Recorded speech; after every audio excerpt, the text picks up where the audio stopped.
Okay, this video is about our visit to the pyramids, which are just outside of Cairo.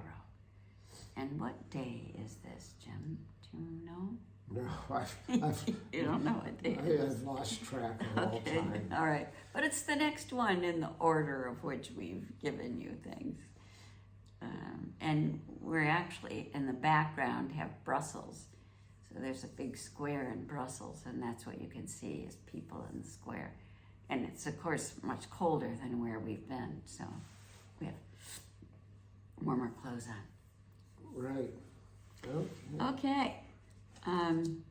So, We do have some notes here.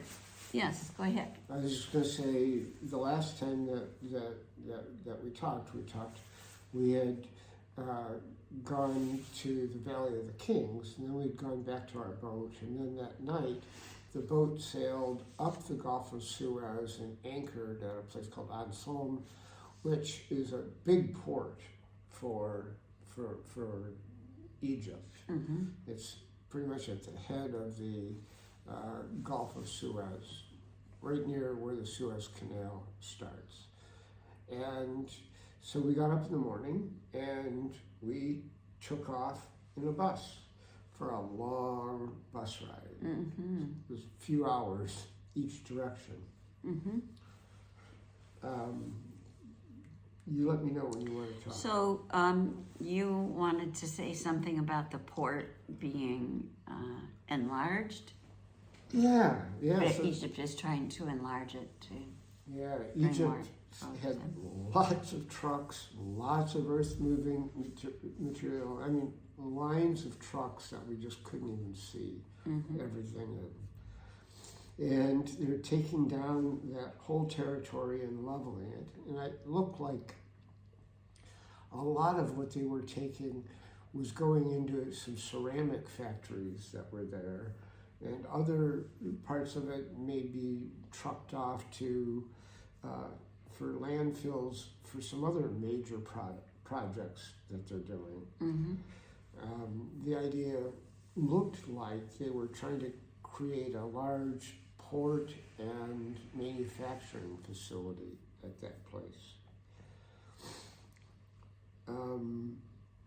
And once we got out of all the security there and started towards Cairo, we were in desert right away. Mm-hmm.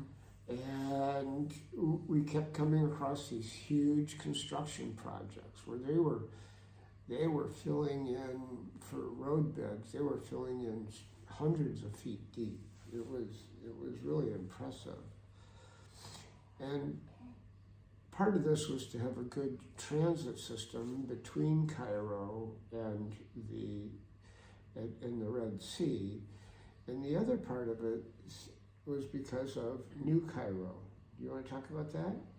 Well, they have built, you can see it, but not a lot of people are living there. They've built a new capital city like Brazil did with Brasilia, and it's New Cairo.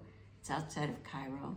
They're trying to get people to move there. They're going to move government offices there, but our guide said it's pretty controversial because of the cost of this. On the other hand, Cairo is exploding and traffic is really terrible and it's hard to get around, hard to find places to live. So it's interesting. Right.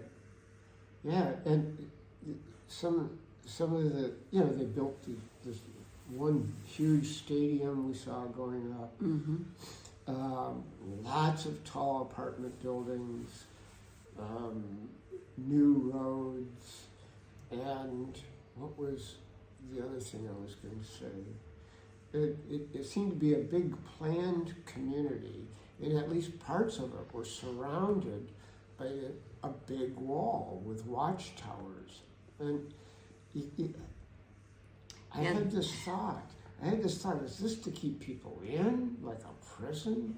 Or is it to keep people out, raiders from the desert? It didn't make sense, and yet these were definitely watchtowers. Right. So strange. it was interesting.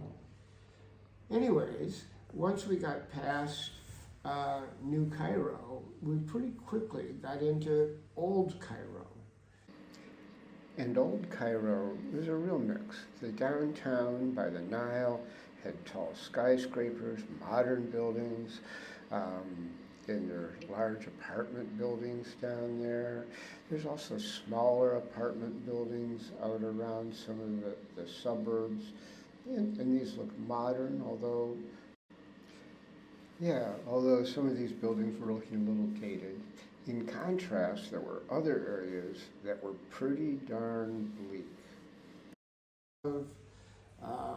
Cement buildings, and they were very close together and crowded, and the streets were like 8 foot wide, sort of thing. Everything was really Lots of traffic. lots of traffic. It was kind of a mess, and it made sense why they would want to have a new Cairo. And one of the interesting things is that as they widened the highway, they would cut away the buildings on either side of the highway. And that, I mean, it's not like just knocking down a whole building. They would cut, maybe 40 foot or whatever off of one end of it. Yeah, like slicing bread.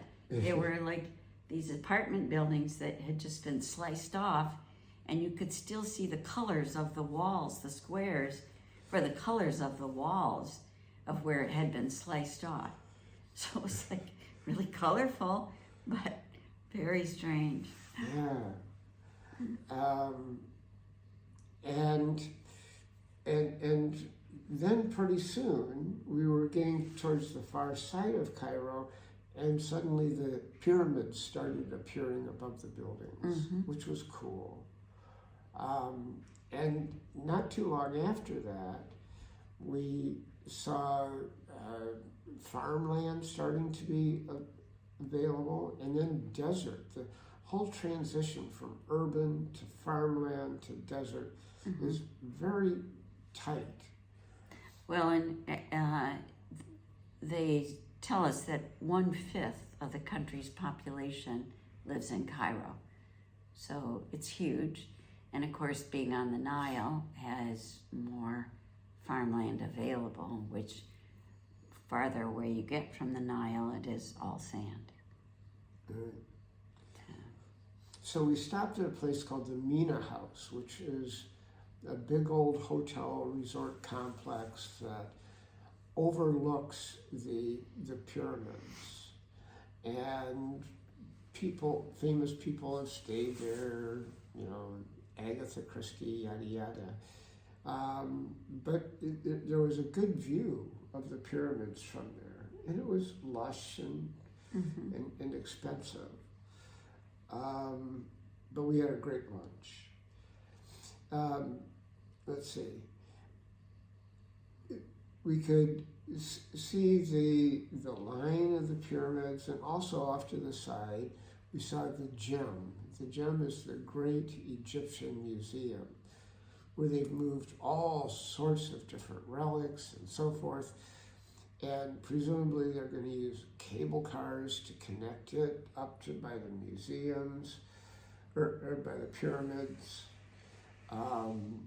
It's another big project, and it's of course running behind schedule at this point. It's supposed to be a fantastic museum when it's done.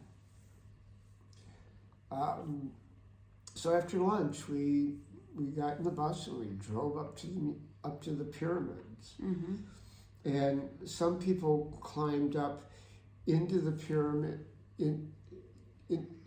up the side of the Great Pyramid and in through a door, and then crawled through a tunnel and did some things like that. Our guides weren't very excited about it. They said, you get there, there's nothing to see.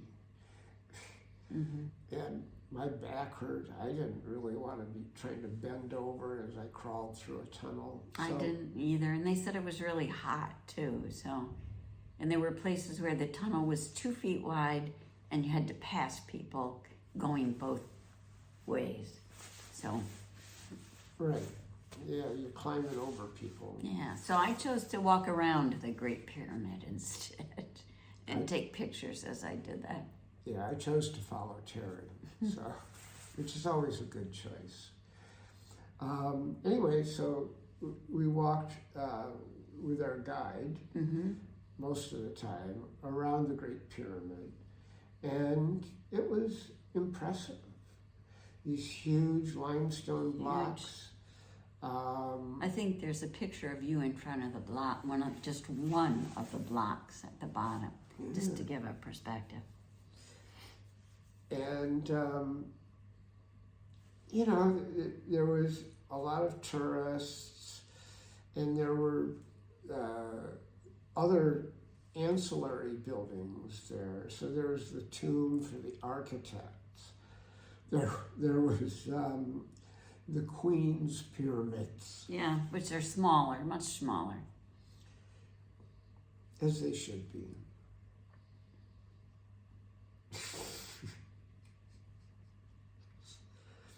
Okay. I didn't like that joke. I know. There were people riding camels, which was kind of neat, a pretty photogenic sort of thing. Originally, when these pyramids had been built, they had, I think, that sort of limestone, white limestone, that covered them. There's only a little bit of that sort of material left, and that's on the top of the Second intermediate-sized pyramid. And they also had gold and silver. They were capped with gold and silver at the top. Yeah, it was a alloy made Some up kind of of the blend, two. yeah. And I forget what they called it. There's a panorama. I know what this note says. It says perfect light.